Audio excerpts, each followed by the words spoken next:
കൊച്ചിൻ്റെ കുട്ടി ആദ്യമായിട്ട് ബാലവാടിക്ക് പോവാട്ടാ. മാറ്റി പുതിയ ബാഗൊക്കെ വാങ്ങി. ബാഗ് കാണിച്ചു കൊടുത്താ. ബാഗ് തിരിഞ്ഞാ കണ്ടോ? പുതിയ ബാഗൊക്കെ വാങ്ങിക്കണ്ടോ? അവർക്ക് മൊയലിൻ്റെ ബാഗ് വാങ്ങിക്കണത് കണ്ടില്ലേ? അവിടെ ആദ്യമായിട്ട് ബാലവാടിക്ക് പോവാണ്. ഇങ്ങോട്ട് തിരിഞ്ഞാഞ്ഞി അവിടെ നിൽക്കണണ്ട ബാലവാടിയിൽ. ഇങ്ങോട്ട് പോരരുത് കേട്ടോ. അങ്ങനെ നമ്മളെ ലുലു ബാലവാടിയിൽ എത്തിക്കണ്. ഞാൻ കുറച്ച് മുട്ടായി വാങ്ങിക്കൊടുത്തിരുന്നു എല്ലാ കുട്ടികൾക്കും കൊടുക്കാൻ വേണ്ടിയിട്ട്.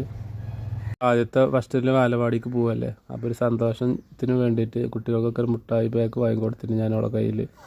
അപ്പോൾ അതല്ല കുട്ടികൾക്ക് ഓളിങ്ങനെ കൊടുക്കുകയാണ്. അപ്പോൾ ആദ്യമായിട്ടാണ് അവൾ ബാലവാടി പോണത്. ഇപ്പോൾ എന്താ ചെയ്യണമെന്ന് അറിയില്ല. കണ്ടോ, അവൾക്ക് ആകെപ്പാടൊരു ടെൻഷനും കാര്യങ്ങളൊക്കെ ഉണ്ട്. കുറച്ച് കുട്ടികൾ തന്നെ ഉള്ളൂ. നമ്മൾ വീതനശ്ശേരി തെക്കേതല എന്ന് പറയുന്നത് നമ്മളെ സ്വന്തം നാട്ടിലാണ് ഈ ബാലവാടി ഉള്ളത്. വീതനശ്ശേരിയിലെ ടീച്ചറാണിത്. ടീച്ചർക്ക് മുട്ടായി കൊടുത്തു. ഇനി അവിടെ ഇരിക്കുകയാണ് അവിടെ. അപ്പോൾ അതാണ് നമ്മളെ ബാലവാടിൻ്റെ പുറം ഭാഗം, വീതനശ്ശേരി തെക്കേ.